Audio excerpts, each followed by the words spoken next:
এই কাহিনী হলো কেরালার একটা ছোট্ট গ্রামের, যেখানকার প্রত্যেক লোক খেতে শস্যের বদলে নারকেলের গাছ করত।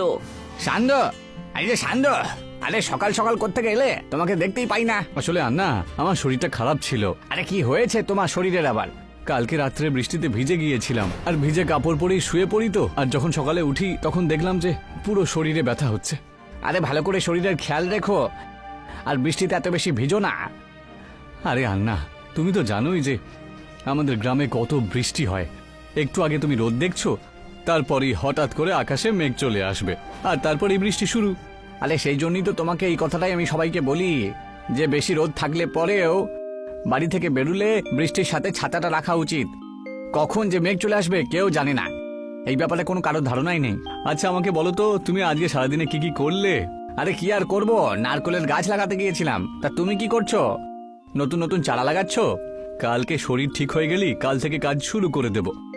আচ্ছা ঠিক আছে, আমার কাছে কয়েকটা চারা রয়েছে, তুমি কাজে লাগিয়ে নিও। কালকে সকালে এসে আমার কাছ থেকে নিয়ে নিও। ঠিক আছে আন্না। আন্না নিজের বাড়ির দিকে চলে যায়।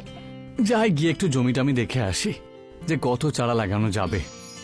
সন্ধু নিজের ক্ষেতের দিকে রওনা হলো, যেখানে রাস্তায় সে দেখতে পায় নারায়ণীকে। এখন শরীর কেমন আছে সন্ধু? আন্না বলছিলেন যে তোমার শরীর একটু খারাপ আছে। হ্যাঁ, এখন একটু ঠিক আছি। তা তুমি কোত্থেকে আসছো?